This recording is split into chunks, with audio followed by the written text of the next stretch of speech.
তোমরা ঘি ভাত গোশ খাও, ওই জানালার ভাত দিয়ে আমাদের একটু দাও।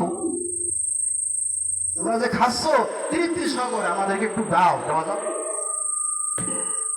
আল্লাহ জান্নাতবাসীরা মুস্কি মুস্কি হাসবে আর বলবে হারামাল্লাহু, ডাইরেক্ট কোরআন, হারামাল্লাহু আলাইহিল জান্নাহ।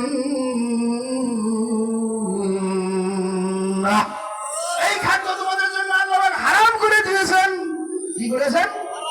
জান্নাতের খাদ্য তোমাদের দেওয়া যাবে না, এই খাদ্যগুলো তোমাদেরকে আল্লাহ হারাম করে দিয়েছেন। আমরা যে পায়খানা করবো তাই খাও। কি খাও? আমরা যে পায়খানা করবো তাই খাও, তাও দেওয়া হবে না। জাহান্নামবাসীদের রক্ত পুজ খাদ্য মিশ্রিত পানি পান হবে। আল্লাহ রাসূল যখন জান্নাতের রচনা করতেন, চোখ বেয়ে পানি টপ টপ করে পড়তো। জাহান্নামের আলোচনা করতেন, চোখ ফুটিয়ে পানি টপ টপ করে পড়তো। উম্মাতুল মুমিনিন হযরত আয়েশা রাদিয়াল্লাহু তাআলা আনহা বললেন, ও প্রাণের স্বামী ইয়া রাসূলুল্লাহ, ইয়া হাবিবাল্লাহ, আপনার আল্লাহ রাব্বুল আলামিন আপনার আগের গুনাহ সব মাফ করে দিয়েছেন। আল্লাহ পিছনের গুনাহ সব আল্লাহ মাফ করে দিয়েছেন। সে কথা আল্লাহ পাক কোরআনের ভিতরে বলেছেন, মা তাকদ্দামাল্লাহু মিন জামবিকা ওয়া মা তাআখার। সূরা ফাতহার মধ্যে আল্লাহ বলেছেন কত সুন্দর, ইন্না ফাতহানা লাকা ফাতহাম মুবিনা।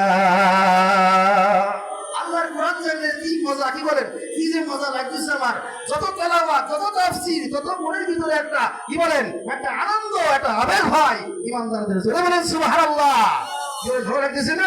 ইন্না ফাতহানা লাকা ফাতহাম মুবিনা লিয়াগফিরা লাকা আল্লাহু, বলেন লিয়াগফিরা লাকা আল্লাহু মা তাকদ্দামা মিন জামবিকা ওয়া মা তাআখার। হযরত আয়েশা বলেন,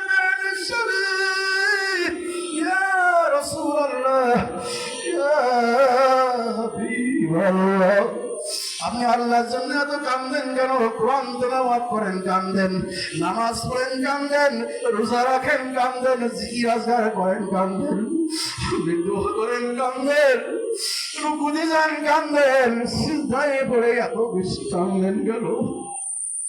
গভীর